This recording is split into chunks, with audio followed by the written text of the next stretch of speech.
Buenas noches, amigos televidentes.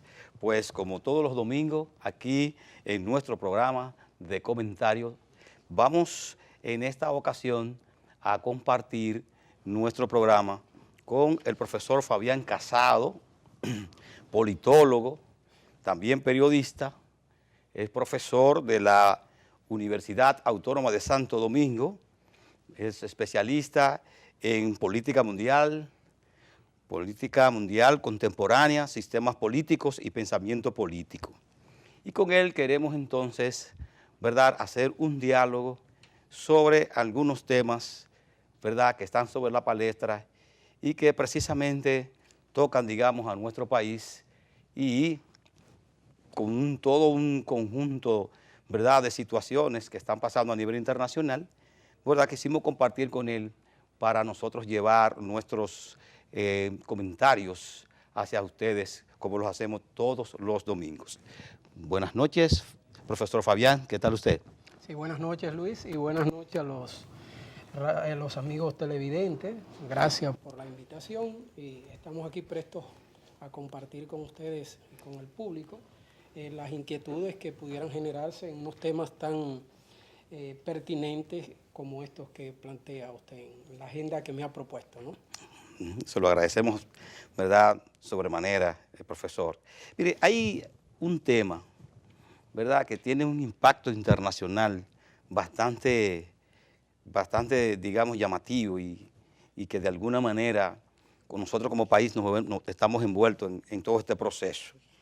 Y es sobre, ¿verdad?, el apoyo que dio la República Dominicana, ¿verdad?, a la resolución de la OEA que desconoce el nuevo mandato del presidente Maduro de Venezuela y donde la oposición, ¿verdad?, en Venezuela y así como la OEA, ¿verdad?, piden nuevos comicios en esa parte. ¿Cuál sería, digamos, el punto de vista, digamos, político? ¿Cuál sería, digamos, el impacto que esto podría traer a la República Dominicana haber apoyado una resolución de la OEA desconociendo, digamos, el mandato de un presidente como es un país amigo de Venezuela? ¿Cuál sería el impacto que eso podría tener? Evidentemente que, como se lee ya en las redes sociales, como se ven las diferentes opiniones y como se plantea a la luz del derecho internacional, fue una decisión precipitada del país. Hasta contradictoria, si se quiere, porque República Dominicana tiene conocimiento pleno de cuál es el objetivo de la OEA, cuáles son los propósitos, cómo manejan ellos la agenda, cuál es la vinculación, sobre todo con los sectores más conservadores y hasta recalcitrantes dentro de los Estados Unidos. Y digo Estados Unidos porque la OEA no está actuando por cuenta propia, está actuando por órdenes de lo que ha sido en los últimos años una serie de visitas que han hecho los principales funcionarios del Departamento de Estado de América Latina, donde le han trazado la línea de cómo deben trabajar el tema de cara, no a Maduro. La gente piensa que el problema es Maduro, que es Venezuela. No, el problema para los Estados Unidos, específicamente para el Departamento de Estado, es el auge que tuvo las fuerzas progresistas y los gobiernos revolucionarios. Entonces, podemos decir que Maduro es como el presidente de moda. Con respecto a la decisión del país, primero, la OEA tiene una carta que no cumple, y eso deben saberlo los amigos y amigas que nos ven a esta hora de la noche. La gente aquí... ¿Cuál es esa carta? Bueno, la carta fundacional de la OEA establece los principios generales y dentro de ellos el respeto a la soberanía, la no intervención, la no injerencia en los asuntos internos, facilitar el diálogo. Hoy, ¿cómo se le ocurre a Luis Almagro, llamar prácticamente a la guerra en América Latina, que es una zona de paz? ¿Qué queremos para América Latina? ¿Una situación parecida a la de Siria, Libia, Irán, Irak, Afganistán? No, evidentemente que a República Dominicana no le conviene ser parte de una componenda desestabilizadora como la que se plantea, independientemente de que en la OEA haya votado la Asamblea General la resolución, que la tenemos aquí, y que ellos establecen, no solo desconocen un gobierno electo, sino que apoyan a una Asamblea Nacional electa en el mismo proceso. Sin embargo, profesor, la República Dominicana aclara que el único camino que auspicia para la solución de la crisis venezolana es el diálogo. Y dicen por otra parte, ¿verdad?, que dice el canciller dominicano que la República Dominicana seguirá siendo propicios al diálogo, ¿verdad?, y que además, aunque considera que ante la situación de ese país buscar entonces una avenencia a corto plazo. Esa es la última posición en boca del canciller Miguel Vargas de la República Dominicana. Digamos, ¿qué le merece esta posición?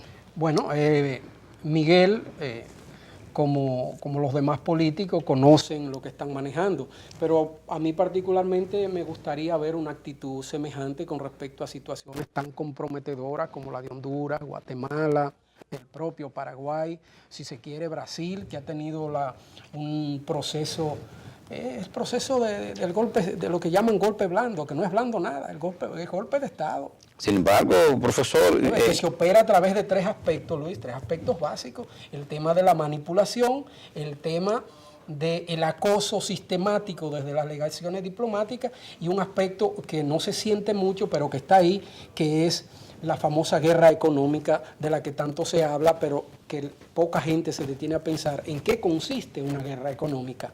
Provocan la crisis, generan la situación y luego van con la supuesta solución. Fíjese qué solución. Mire, entonces, mire aquí algo, profesor, que me preocupa un tanto.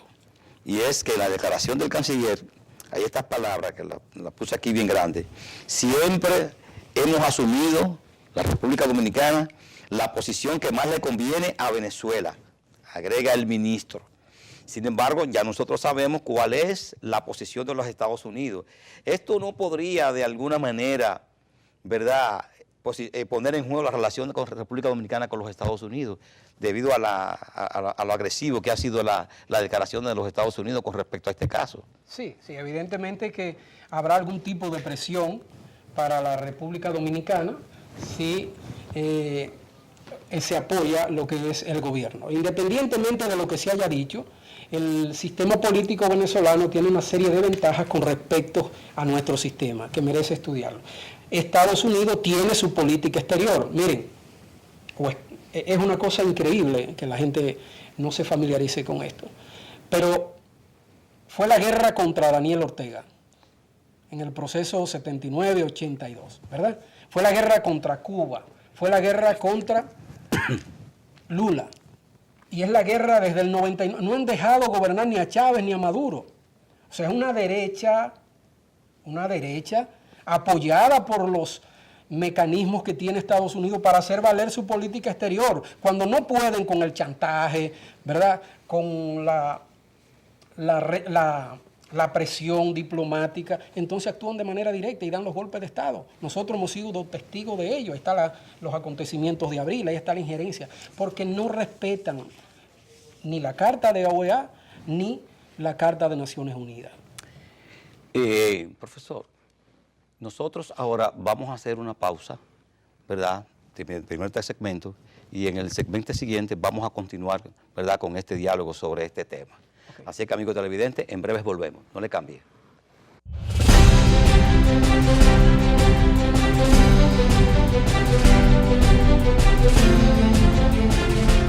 Buenos amigos televidentes, continuamos con nuestro programa Visión Integral, y como dijimos al principio, tenemos nosotros como invitado, ¿verdad?, compartiendo una serie de temas importantes, nacionales e internacionales, ¿verdad?, al profesor Fabián Casado.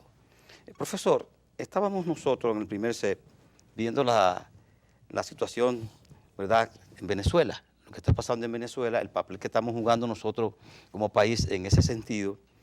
Y hay otro elemento, ¿verdad?, donde 20 expresidentes reconocen a Guaidó presidente encargado de Venezuela, y los Estados Unidos apoya esa situación. No hemos oído que la República Dominicana, ¿verdad?, de manera pública también haya apoyado esa parte, o sí públicamente se ha hecho alguna manifestación en ese sentido. Y ojalá no lo hagan, ojalá no lo hagan. Yo soy partidario, viendo el contexto latinoamericano y mundial, ¿por qué no?, de que el Estado rectifique en torno a este apoyo que dio, independientemente de que la OEA en su consejo haya aprobado esto, porque es que son cosas muy comprometedoras, Luis, lo que aprueba. Vamos a ver. Usted tiene, yo veo aquí la resolución. ¿Qué dice la resolución? En el punto 1, la OEA resuelve no reconocer la legitimidad del periodo del régimen de Nicolás Maduro a partir del 10 de enero del 2019. No reconocer. En el lenguaje político, régimen es un término despectivo. La OEA, hasta donde uno sepa, lo poquito que conocemos de su operación y del cumplimiento de la Carta, y digo poquito porque casi nunca han cumplido, la OEA se ha descuidado mucho. Ellos no reconocen a un gobierno, pero están reconociendo, que es lo que usted acaba de expresar, al producto del mismo proceso que es la Asamblea Nacional. Entonces, evidentemente que ahí hay una contradicción.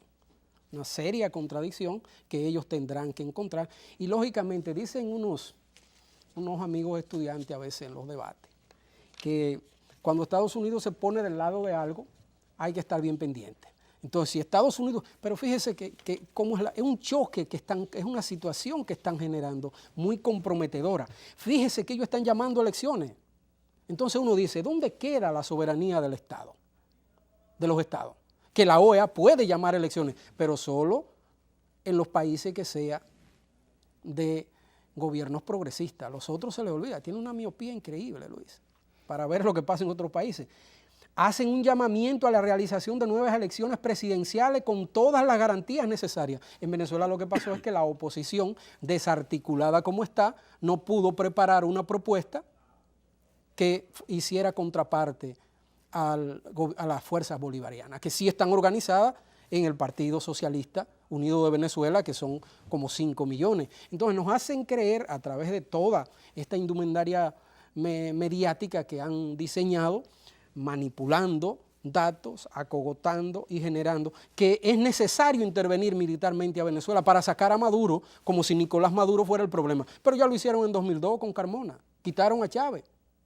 Entonces, una vez quitan a Chávez, asciende Carmona, Estados Unidos reconoce un gobierno, porque es así, es la lógica del imperio norteamericano que se mueve en esa dirección. Si me molestas, te tumbo. Eso quiere decir ahí, con su perdón, profesor, donde en un cable internacional, ¿verdad?, dice que Trump sopesa reconocer al jefe del Parlamento como único presidente legítimo de Venezuela.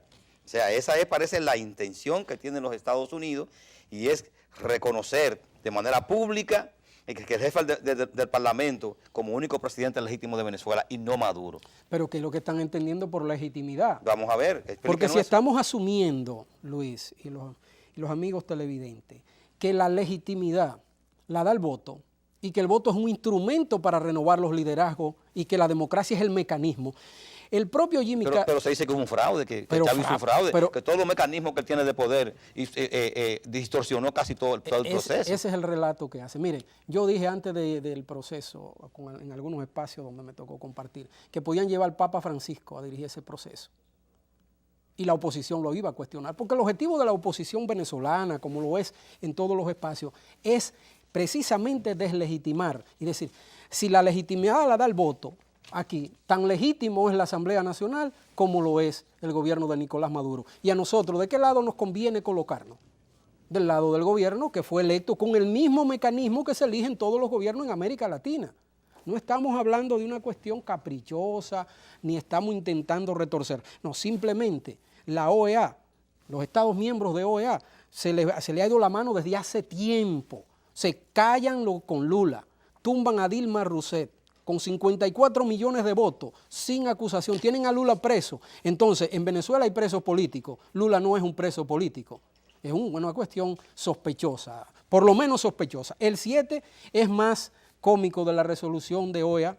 Digo cómico, ¿verdad? Me perdonan los amigos televidentes, que parece que no es serio lo que estoy diciendo, pero sí lo es. Exigir la inmediata e incondicional de liberación de todos los presos políticos.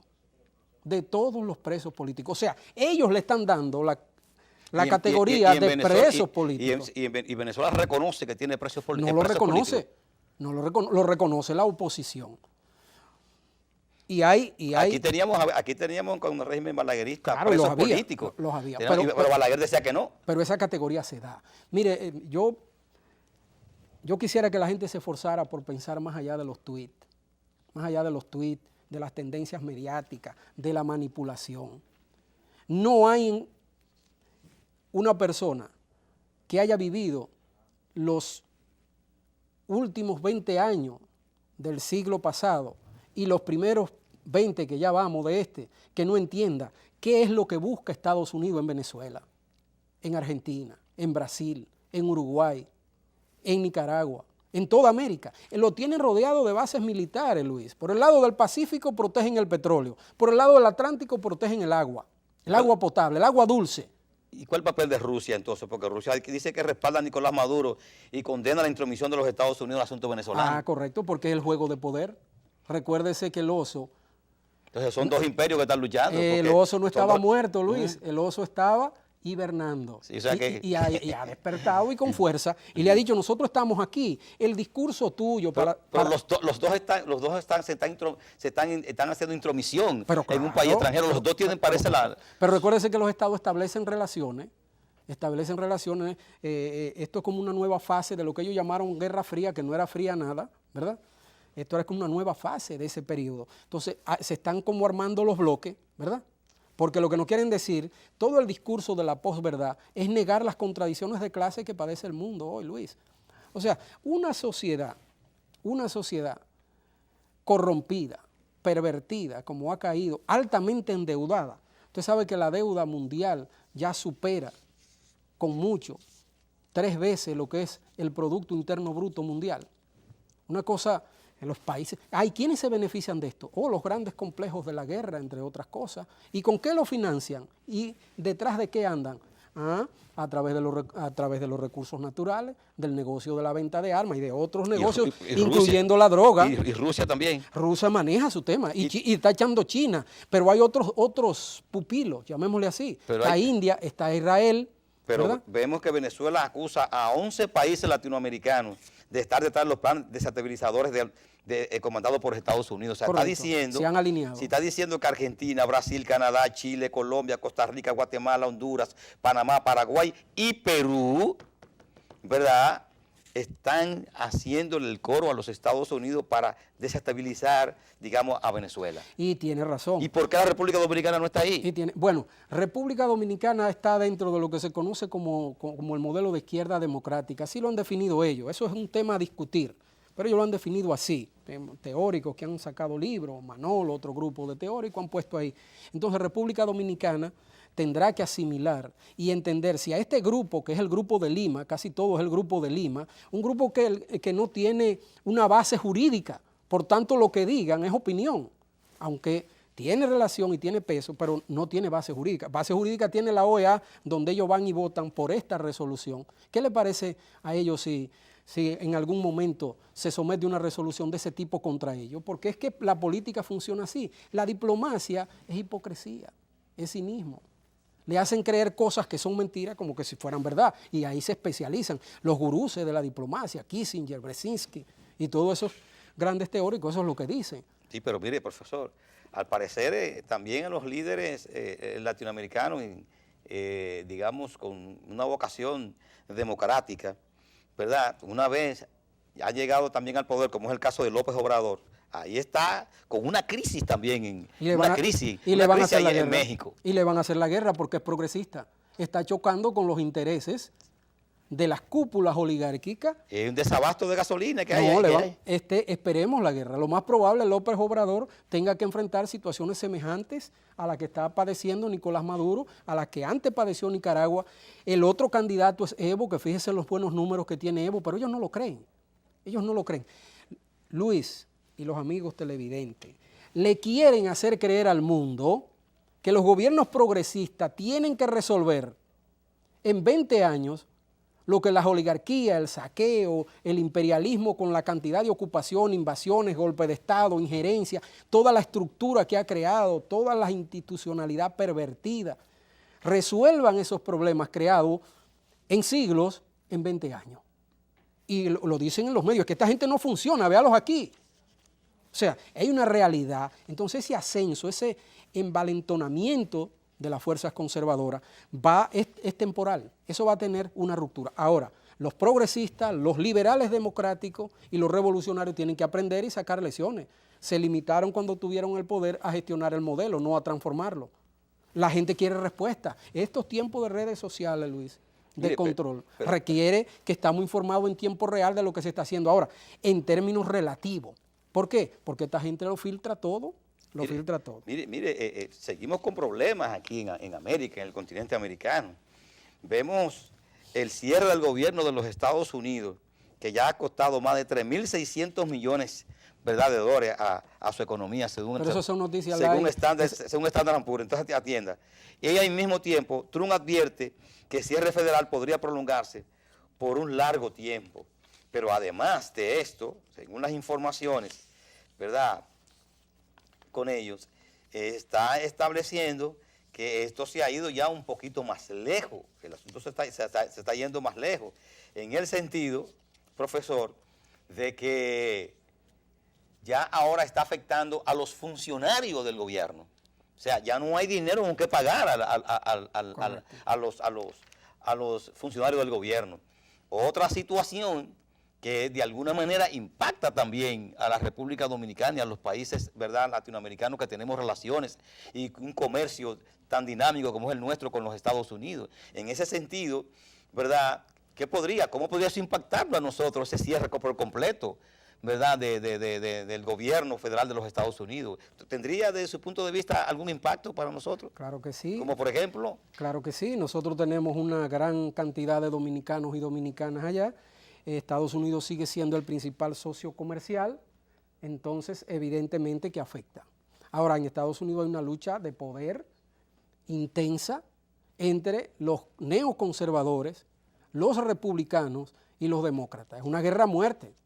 Y Trump está como el sándwich entre esas fuerzas, tratando de pulsear y presionando para que le legitimen muchas de las medidas de ellos que la gente cuestiona, pero no entiende que Trump está respondiendo a una realidad, casi a una necesidad de las cúpulas norteamericanas para poner una cara que le sirva de garante a los intereses de ellos. Ellos dijeron, ya los políticos nos han engañado, ahora vamos a poner uno de nosotros.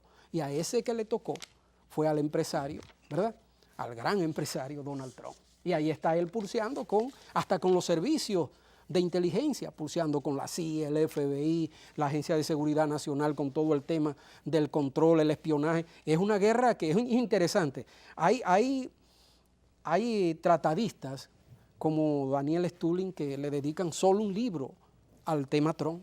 Se llama así, La trastienda de Trump. Y ahí él analiza, entre otras cosas, cuáles son los juegos de intereses que están detrás de estas crisis inducidas, porque igual que la de Estado, la que padece Venezuela, son crisis inducidas a través del bloqueo, todo el tema del manejo del dólar como instrumento de presión, todo el uso de los recursos naturales, y ahora entra un elemento que será objeto de otro programa porque da para mucho, que es la guerra por la conquista del espacio, y ahí se lo están repartiendo en pedazos.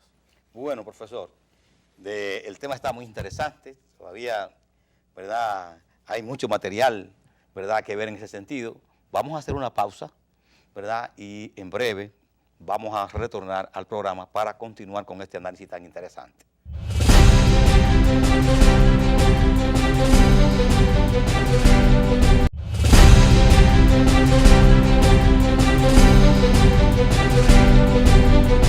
Bien, amigos televidentes, continuamos con nuestro programa y con nuestro invitado de lujo que tenemos nosotros, ¿verdad?, esta noche. ¿Verdad, profesor, que sí? Para nosotros es un lujo tenerlo con nosotros. Mire, nosotros hemos abordado temas internacionales que impactan a nivel local. Quisiéramos entonces, de alguna manera, brindarles a nuestros televidentes cuestiones que están pasando, digamos así, a lo interno, a la política interna nuestra, ¿verdad?, que es de interés, ¿verdad?, de lo que son los habitantes de este país. Aquí hay algo que casi es noticia diaria y en ella resalta que legisladores buscan consenso en ley electoral. ¿Qué consenso, digamos, sería relevante? ¿Qué cosas podrían, digamos, de alguna manera constituir lo que es, ¿verdad?, ese consenso de la ley electoral. ¿Cuáles serían los componentes de ese consenso? Correcto. La palabra consenso es riesgosa en democracia, porque las democracias, según los teóricos, se sustentan en el disenso. Hay que pensar que es democracia precisamente porque la gente puede disentir. Respecto a una ley electoral tan manida, tan vieja, la de nosotros es del 97 y la que teníamos no era tan buena, y por si fuera poco no se cumplía del todo, entonces habrá que ver qué es lo que ellos pretenden consensuar. ¿Querrán más espacio político? ¿Querrán manejar más recursos? ¿Quieren más cargos? Porque están tratando de establecer unos procedimientos que quedaron trunco en la ley de partido, porque aquí lo que procedía era trabajar un código electoral a profundidad. Hay una buena ley de partido, pero no se hizo. La ley de partido nació vieja y es del 18, para una ley que se empezó a discutir en el 97. Entonces, lo más probable, si ellos estuvieran consensuando, por ejemplo, lo que son los delitos electorales, yo lo felicitara, tipificando el clientelismo, ¿verdad?, el transfugismo como delito, la compra de votos. Vamos a ver, entre otros aspectos. Vamos a ver lo que ellos puntualmente establecen. Vamos a ver cuáles son esos. Dicen, lograr consenso sobre algunos puntos que ellos tienen en discusión. Los puntos en los cuales la comisión bicameral designada para el estudio de la pieza no ha logrado el acuerdo total son el financiamiento a los candidatos, el voto preferencial para eliminar el método D'Hondt, que permite el arrastre entre diputados y senadores, y la regulación de las encuestas.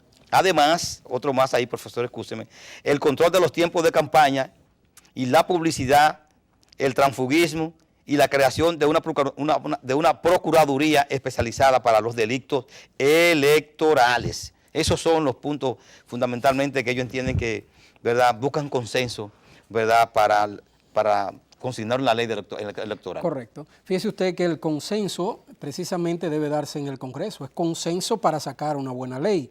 Pero uno se pregunta, ¿son los partidos los únicos actores que pueden participar a través de sus representaciones políticas en el Congreso y la sociedad queda al margen?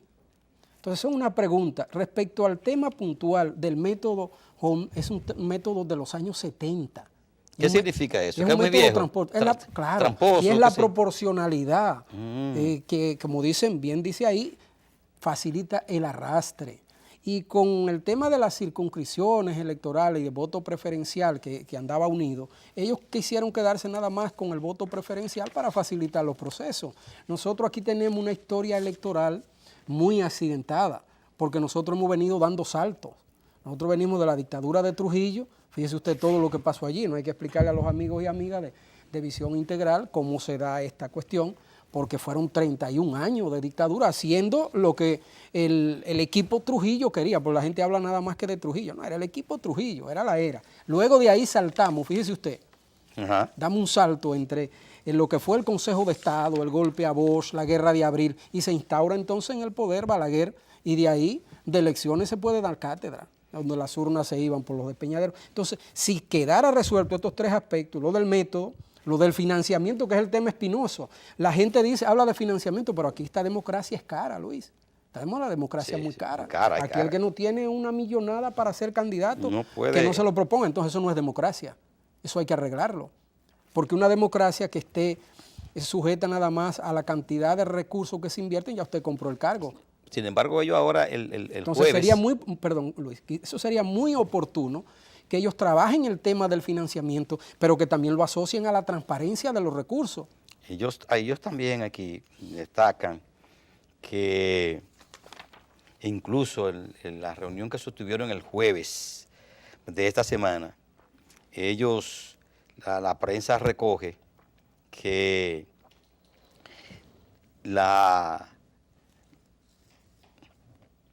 ellos acogieron, ¿verdad?, lo que es un aspecto que para ellos era fundamental en términos de lo que es, ¿verdad?, la ley que establece tiempo en que los partidos deben presentar candidaturas. Ahora lo quieren trabajar con tranquilidad, de tal manera entonces que ese aspecto que tenía que ver con la posibilidad de la coalición primaria simultáneas también ellos dicen que van a celebrar vistas públicas en ese sentido.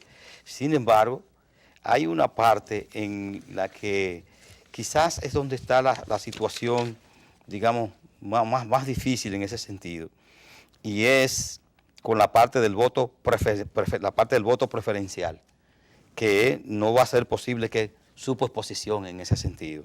De tal manera, entonces, que el proyecto de ley de régimen electoral que se debate en el Congreso del 2011 está constituido de 248 artículos, de los cuales ya se han conocido solamente 166. ¿Qué le parece el nivel de avance que ha tenido la comisión que está, digamos, trabajando con lo que es la ley electoral? Es que es complejo, es que es un tema complejo. Fíjese usted, este tipo de ley tiene una particularidad que está llamada a regular los mismos actores que la discuten. Entonces, al ser ellos mismos los que discuten la ley, entonces entran en contradicción. Lo del voto preferencial es una oportunidad para evitar el arrastre, pero complejiza el proceso. He escuchado a expertos en el tema explicar, por ejemplo, que y nosotros alguna vez lo propusimos cuando estuvimos en Reforma del Estado mirando todo el tema de la reforma político-electoral, que pudiera llegarse, Luis, hasta el nivel de regidor y a dividir todo esto, la senador, pero eran aspiraciones que no se habían ensayado. Ahora, ese nivel de avance evidencia la complejidad del asunto, pero también los juegos de interés. Recuérdese que la ley de partidos se empezó a discutir en el 97, antes porque ya habían otras propuestas desde los tiempos de Caíto, Javier Castillo, el socialdemócrata que estuvo, en el 87 ya había sometido una ley de partidos, y mire cuándo vinieron a aprobarla, en 2018, y no es una buena ley. Entonces, evidentemente, y digo que no es una buena ley porque entra precisamente en temas que son propios de la regulación electoral, pero por si fuera poco, que será otro tema, lesiona derechos y deberes adquiridos ya por los miembros de los partidos, y ahora hay que hacer un reacomodo. Porque aquí entra un elemento nuevo que lo más probable también ellos estén valorando, que es el tema de que por primera vez en la historia constitucional los partidos políticos adquieren un rango, valga la redundancia, constitucional. El artículo 216 de la Constitución del 2015 le da las funciones básicas de los partidos. Entonces eso complejiza más porque tienen que ajustar este marco normativo a la Constitución de la República. Se crean también los organismos nuevos que conocemos, el Tribunal Superior Electoral, otras instancias que se han ido creando, que ojalá sean para bien, pero es que esto lo dirige hombres y mujeres. Entonces, resolver el tema normativo es una parte. Ahora, resolver el compromiso ético del liderazgo es otra parte. Ya es otra cosa. Es otra parte. Mire, en esta parte aquí también, en términos local, sobre lo que es todo el escándalo de las drogas, sobre todo ese caso de Baní. Tremendo problema. ¿Verdad? Los 3 cadáveres hallados en La Romana, que fueron, digamos, fusilados ahí, tres ¿verdad?, personas en ese sentido. También tenemos que el Chapo buscó en República Dominicana una pista para enviar droga a México. Y vemos entonces que en el caso Paya, que hacen ya 10 años, después de 10 años, tenemos ahora, ¿verdad?, otra situación, ¿verdad?, ahí en Baní.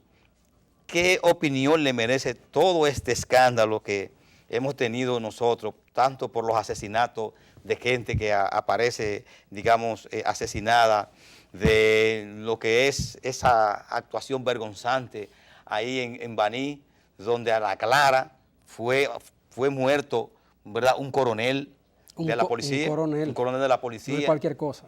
De tal manera que, brevemente, así para concluir, ¿cuál sería, digamos, su parecer en términos de esta situación de drogas y asesinatos que está sufriendo la República Dominicana en los últimos tiempos? Bien breve, porque estamos ya sobre el tiempo, profesor. Correcto. Yo refiero nada más a los amigos y amigos televidentes a que analicen las declaraciones del senador de la República, Wilton Guerrero de Peravia, y de Diony de Pedernales, porque estamos ante un problema viejo con titulares nuevos. El tema del narcotráfico, del microtráfico, es un problema muy viejo en República Dominicana. Y fíjese usted que el Chapo dice eso, pero hay evidencias de que la isla, no República Dominicana, la isla se utiliza como puente para el trasiego de droga y que eso solo es posible si hay algún nivel de connivencia con las entidades o con ciertas entidades. El jueves el presidente de la República admitió, ¿verdad?, donde en los cuerpos castrenses y a nivel militar ¿verdad?, ha llegado todo el problema del narcotráfico. Hay muchas cuestiones inducidas para pervertir la institucionalidad policial y militar para facilitar este tipo de negocio a grupos de interés. Bueno, profesor, no nos queda más que darle las gracias. Estamos muy agradecidos por su presencia, haber, digamos, aceptado nuestra invitación. De tal manera que, amigos televidentes, ¿verdad?, nos veremos entonces el próximo domingo por este mismo canal. Así que muchísimas gracias y que tengan un domingo bien feliz.